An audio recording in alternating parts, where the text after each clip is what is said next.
Simón Pedro, rema mar adentro y echa las redes para pescar. Señor, hemos estado toda la noche intentando pescar y no hemos cogido nada, pero por tu palabra echaré las redes. Y habiéndolo hecho, recogieron gran cantidad de peces. Y resuena en mi corazón las palabras del Señor diciendo: remad mar adentro, remad mar adentro.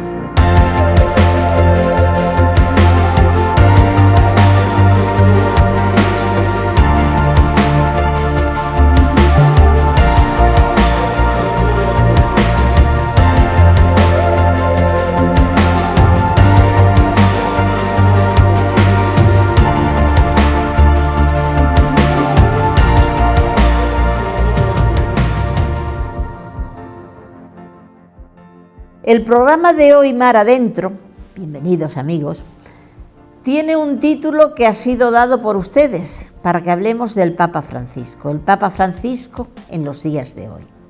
Bueno, pues todas las respuestas de las preguntas que ustedes me han hecho, espero recibirlas porque él no se priva de nada al contestar, que de don José Antonio Sánchez Herrera.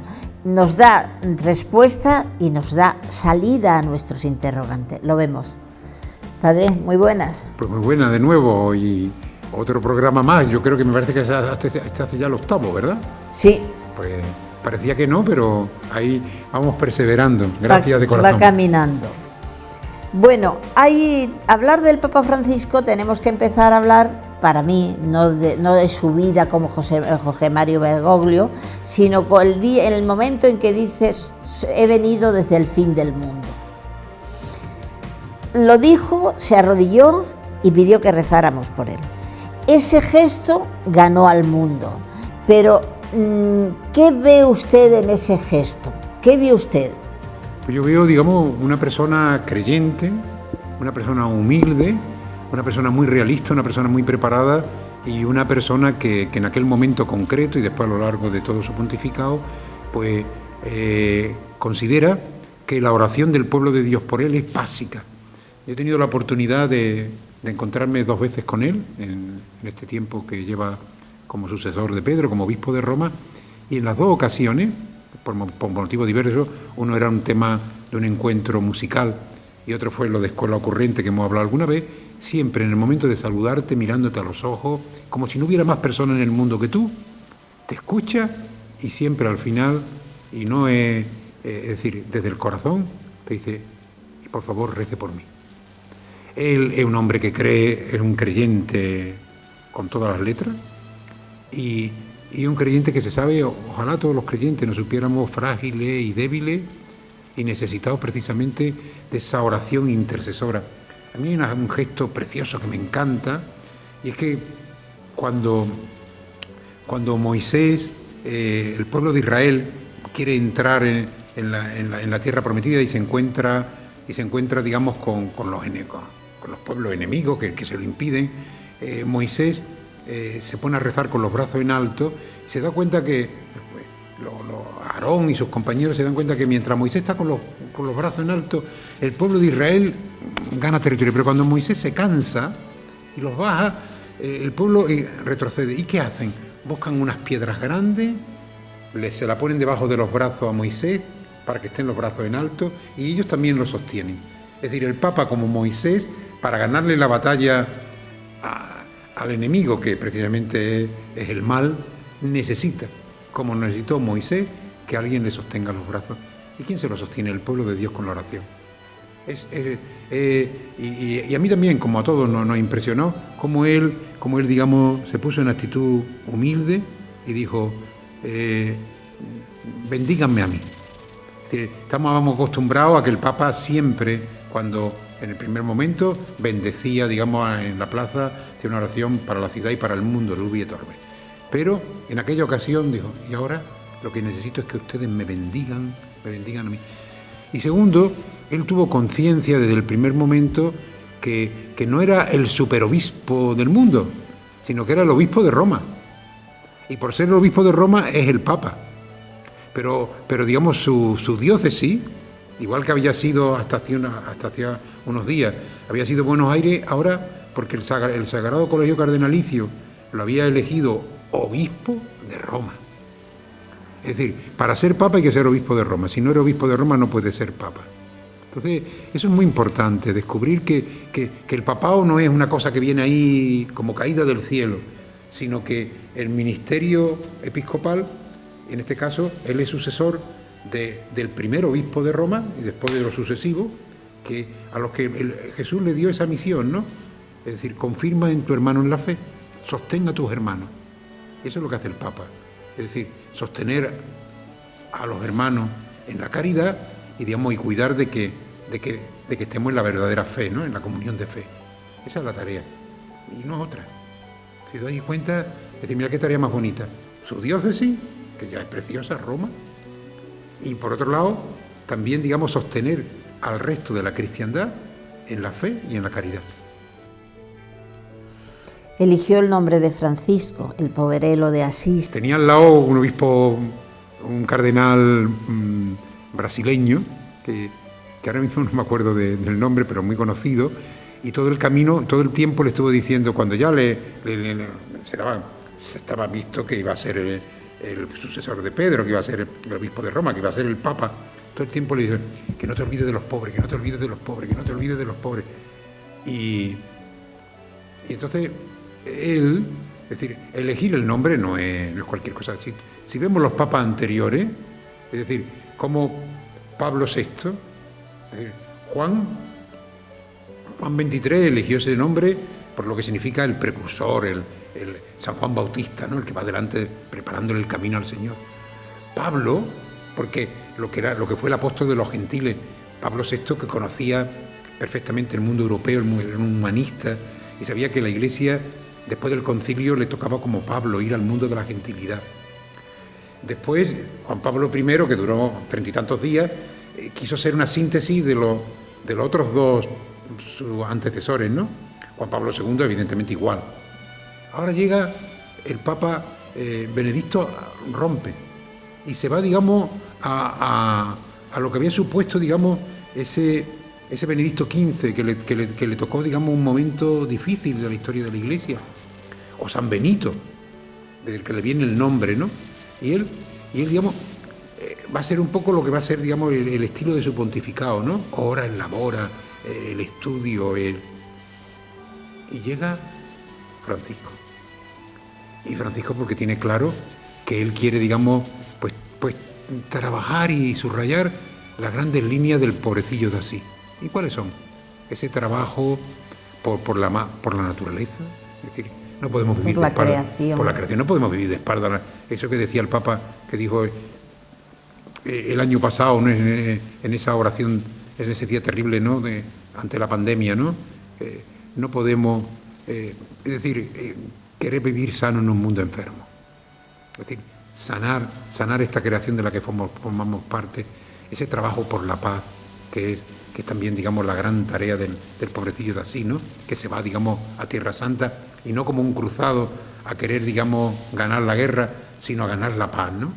Y yo creo que, y es curioso, que cuando lo hable, lo esperaba es que a Francisco de Asís le cortaran la cabeza, consiguió, digamos, entablar una amistad y una cordialidad con el sultán, pudo volver. Es decir, que cosa impensable, ¿no? Impensable en aquel momento de hostilidad, digamos, entre el mundo musulmán y el mundo cristiano, ¿no? Ese es el estilo de Francisco, el diálogo y después la alegría de Francisco, ¿no? Esa alegría que él, si os dais cuenta, cada uno de las encíclicas, todas tienen como denominador común el gaudete, Evangelium Gaudium, Gaudete Sultate, Amores Leticia. Es decir, son todos, digamos, adjetivos que tienen que ver con la alegría de sabernos, digamos, amados y queridos y salvados por Dios, ¿no?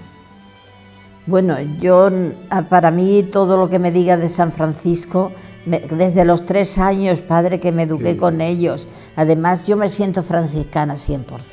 Pero no me refiero del Papa Francisco, sino del Poverello de Asís. Del Papa Francisco también, por supuesto, porque cuando dijo que se iba a llamar Francisco, yo lloré con unos lagrimones gordos como perlas, porque me emocionó tanto el saber que realmente quería seguir la línea del pobrecillo de Asís. Bueno, tenemos que es el primer pontífice que llega de Roma. De América, perdón, el primero que no era europeo. ¿Se intuía ya la línea que iba a seguir cuando se supo quién era él? Bueno, ciertamente sí, porque si os dais cuenta, la Iglesia latinoamericana, después del Concilio Vaticano II, adquiere una gran importancia en esos encuentros, digamos, de latinoamericanos, Puebla de Los Ángeles, Medellín. Y el Papa había estado como secretario de la Conferencia de Obispos Latinoamericana en Aparecida. Y en Aparecida hicieron un documento que después el Papa lo recoge en la Evangelium Gaudium. Y se acuerda, si os dais cuenta, cuando antes, en los primeros momentos de su papá, cada vez que iba alguien a visitarle, le regalaba el documento de Aparecida, ¿no? Porque en el fondo es, digamos, cómo asumir el reto de eso que el Papa llamaba la nueva evangelización en este mundo contemporáneo. Es decir, el Evangelio no cambia, pero los retos son absolutamente diversos. Y claro que se sabía, porque además hay algo que a lo mejor el común no saben, y es que cuando fallece un papa, o en este caso Benedicto XVI renuncia, hay un tiempo hasta que se reúne el cónclave, donde los papas, los cardenales que van a Roma, a todos, sean electores o no, se reúnen en congregación, es decir, tienen unas reuniones donde hablan de cuáles son los temas urgentes en la Iglesia, qué perfil tendría que tener el sucesor de Pedro. Y él, como había estado, digamos, en el cónclave anterior, en el que salió Benedicto XVI, donde dicen eso porque lo dicen, porque eso no hay nadie que lo afirme, que había salido él, que estuvo en pugna con Benedicto XVI, vamos, que podía haber salido Bergoglio. Pero vamos, cuando él sale, evidentemente él ha estado en esos dos momentos, ¿no? En la elección, porque a él lo hizo cardenal Juan Pablo II, es decir, por lo tanto él no había elegido a Juan Pablo II. Él sabía lo que los cardenales, que recogen el sentir de la Iglesia, pensaban y querían. Y por lo tanto, todo lo que él está trabajando, y además él lo dice abiertamente, era lo que mis hermanos cardenales habían dicho que era urgente. Es decir, la reforma de la curia,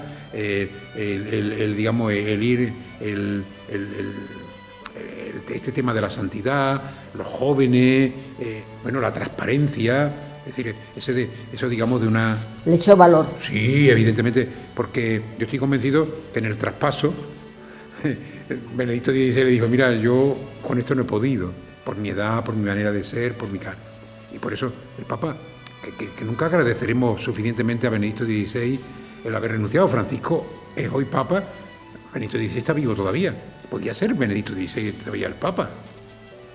Y estaría la curia tocando el violín, encantado de la vida, un Papa tan mayor y tan viejito, ¿no? Los curiales a lo suyo, ¿no? Es decir, la renuncia de Benedicto XVI es la que provoca que Francisco, venido del fin del mundo, pueda ser el Papa, ¿no?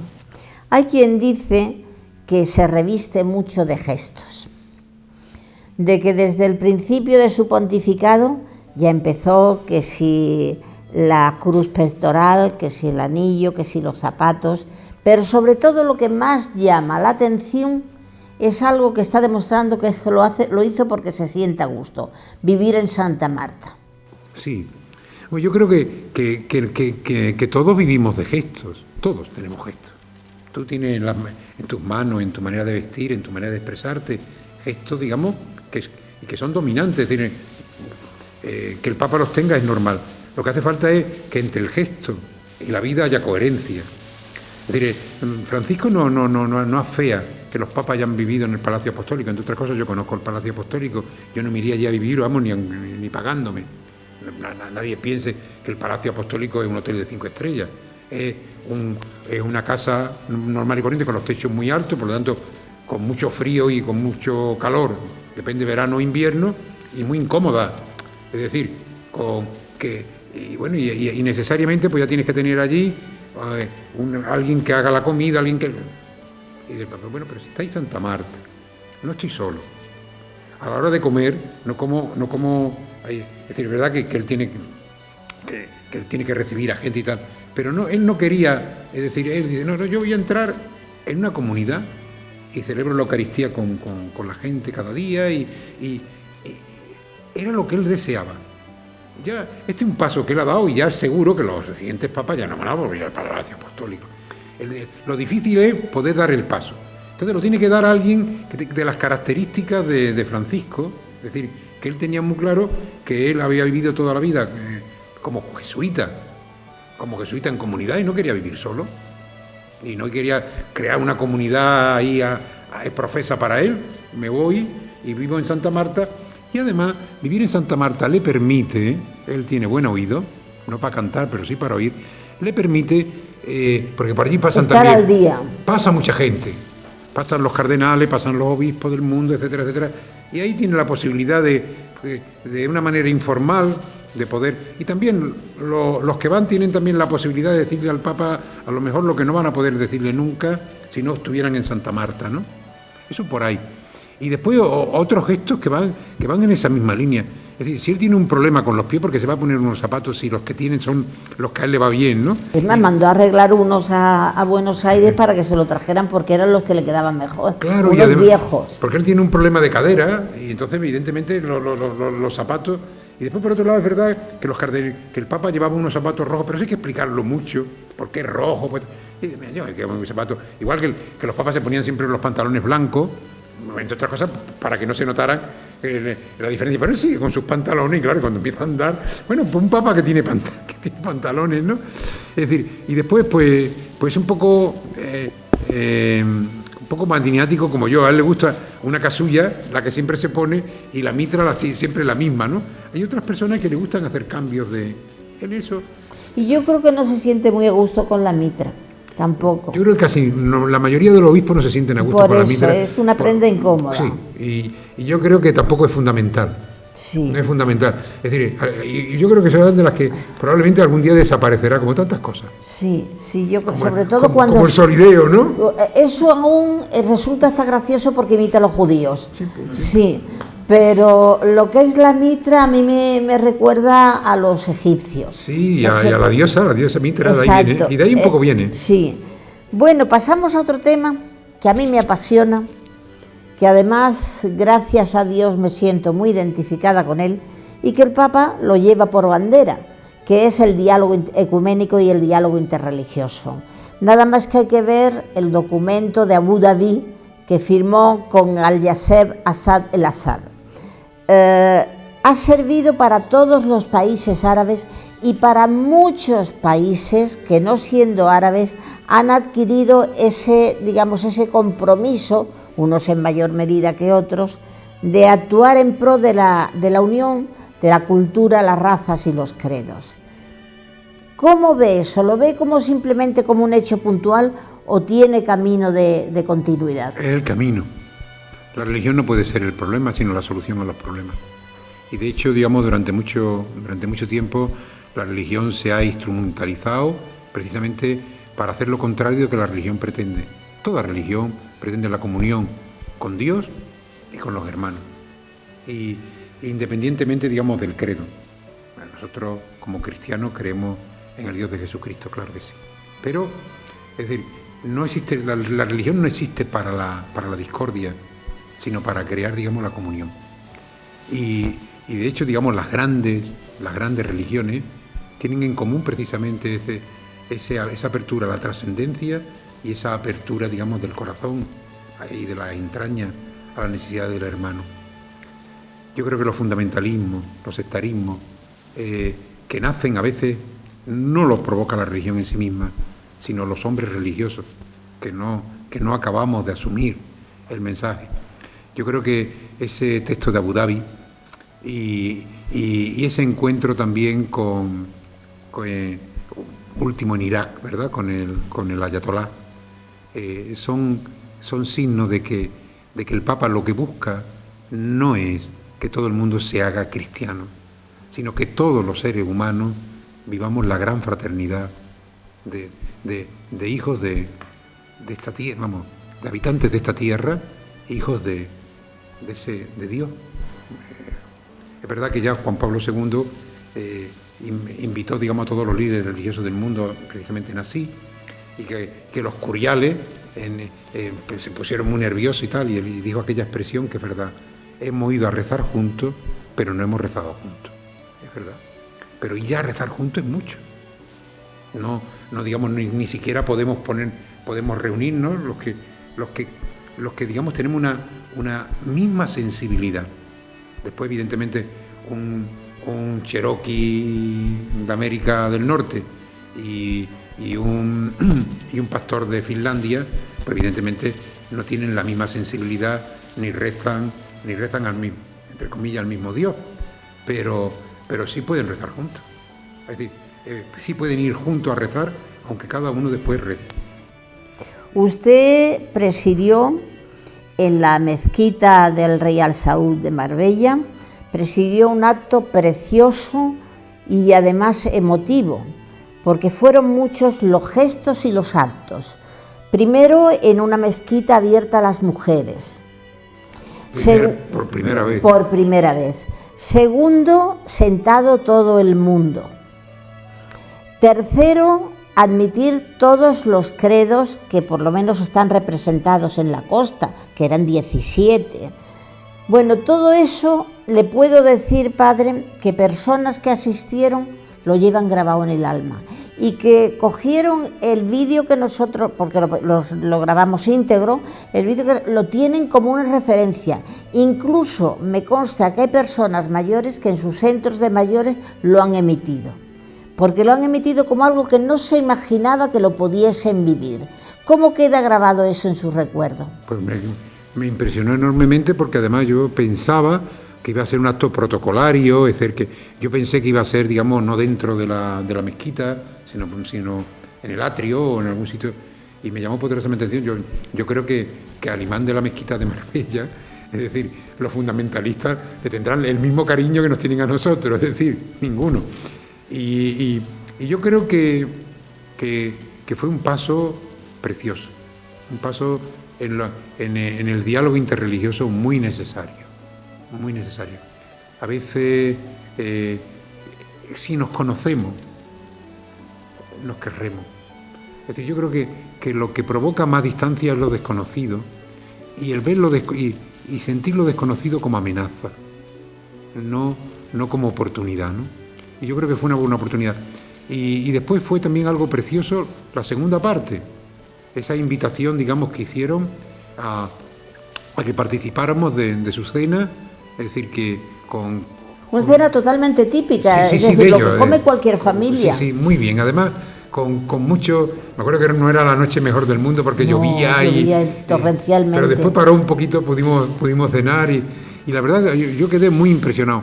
Y después, que todos, absolutamente todos, seguimos una línea, que fue precisamente el canto de las criaturas, ¿verdad? Y el canto, digamos, de la paz de Francisco de Asís.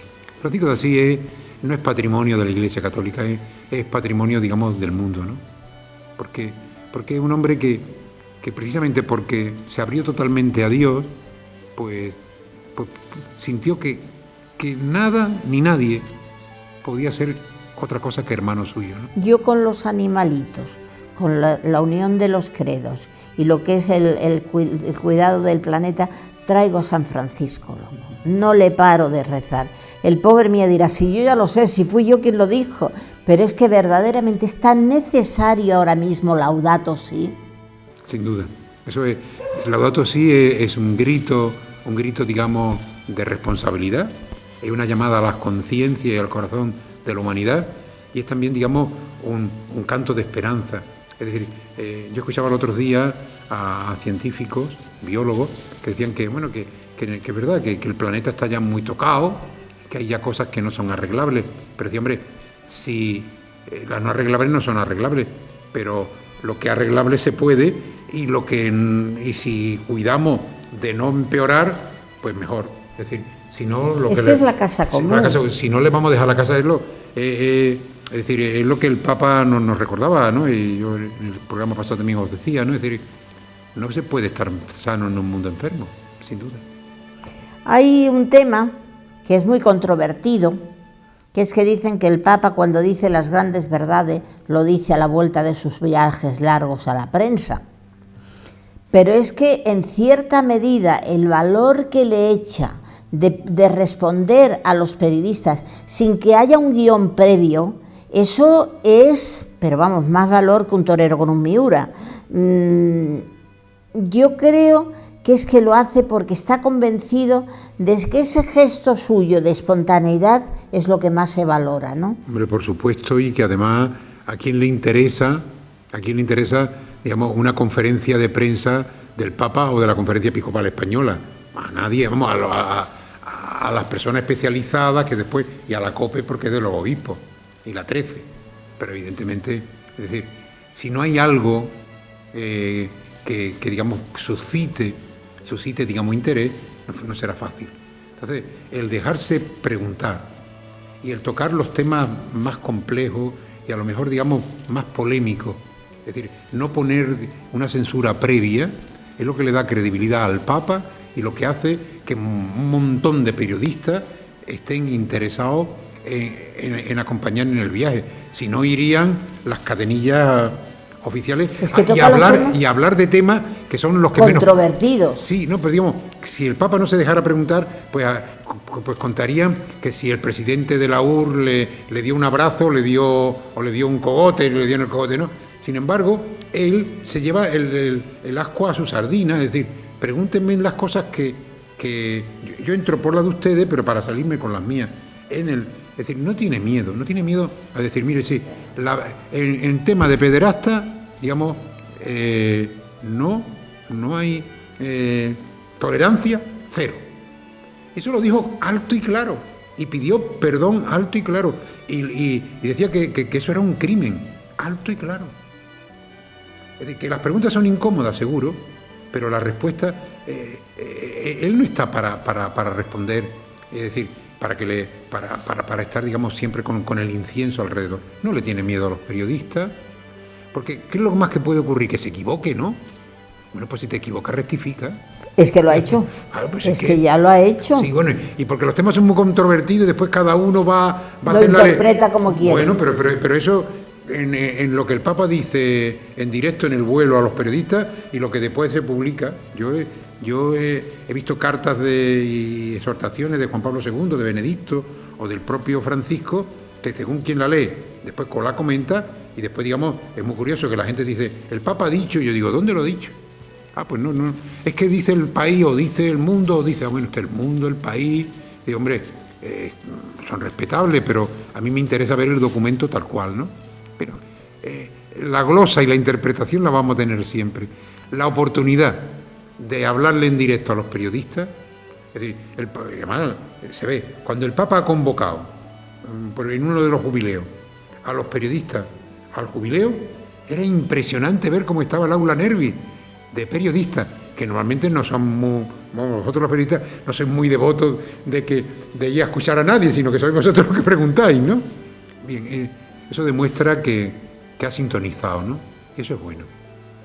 Bueno, una frase del Papa que a mí me gusta mucho es cuando dice que los cristianos no debemos ser personas tristes y que no debemos dejarnos de engañar por la falta de esperanza. Es decir, tenemos siempre que estar esperanzados y ser alegres. ¿Eso cómo se come en un mundo de hoy, padre? Pues, hombre, se come con dificultad porque no es fácil, pero bueno, nadie nos dijo que ser discípulo de Jesús fuera sencillo. Es más, Él nos dijo que quisiera ir detrás de Él, cogiera su cruz y le siguiera.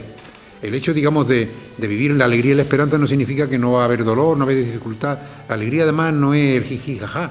La alegría es la certeza de que en mi vida tiene sentido y Dios, digamos, me acuna, como un padre y una madre acuna a su hijo pequeño. Es la alegría de sentirse salvado, es la alegría de sentirse útil, de sentirse amado. Y la esperanza, porque es digamos, es la virtud más pequeñita, pero es que es la que tira de las otras dos. La esperanza es un ancla, ¿verdad? Se la representa así. Y la caridad es pomposa, pomposa, es la gran virtud, ¿no? La fe, sin ella, bueno, pues fe y caridad, si no fuera por el anclita de la esperanza, que es la más humilde de las virtudes, pero una virtud súper necesaria, ¿verdad? ¿Qué sería de nosotros? En español, yo digo, la esperanza es, ahora ya no nos dejan de entrar a los andenes de los trenes, por cuestiones de seguridad, pero era cuando tú ibas a la estación a esperar a un familiar, a alguien querido, y el tren se retrasaba, y tú empezabas a andar en el andén hacia adelante como si parece, si te lo encontrabas, como si fuera a conseguir que el tren llegase antes, ¿no? Pues esa es la esperanza. La esperanza es la que pone en marcha la caridad y la fe. Digamos, es la más humilde, pero es el ancla donde se agarran fe y caridad, ¿no? Muchas personas, y esta es la última pregunta, dicen que bueno, que está Manos Unidas, que está Horizonte, que está Cáritas, y que además de eso, ¿dónde puede ir a trabajar el laico? Es una pregunta que se le hacen. Yo, para mi humilde opinión, tengo respuesta, pero quisiera oírsela a usted. Hombre, evidentemente, en todas estas asociaciones y en muchas más, y por supuesto, digamos, pues está Cruz Roja, están las asociaciones de vecinos, están las AMPA. Yo creo que una de las cosas que me llaman poderosamente la atención, y perdonad que me refiera a eso, es decir, la educación, que es tan importante, no ocupa... para los españoles no está entre las 10 preocupaciones, por lo cual nos darán dice tortas. mucho. Dice mucho.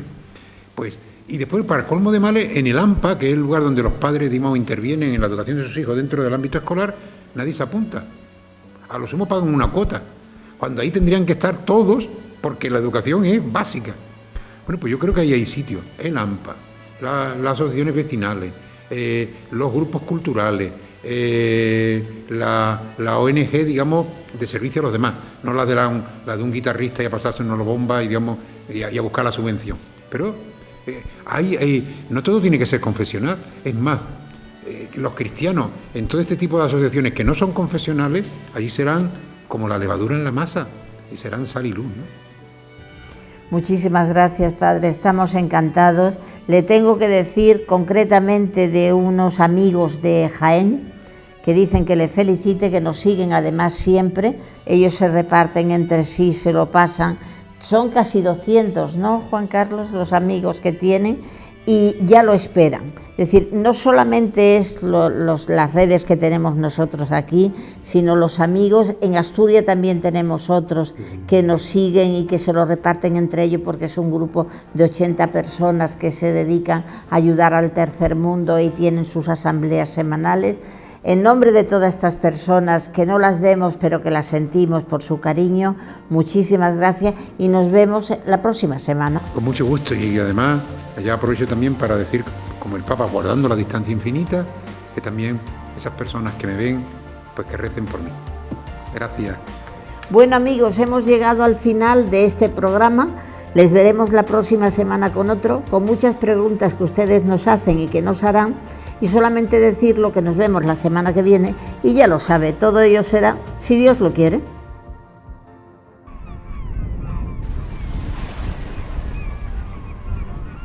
Y resuena en mi corazón las palabras del Señor diciendo: remad mar adentro, remad mar adentro.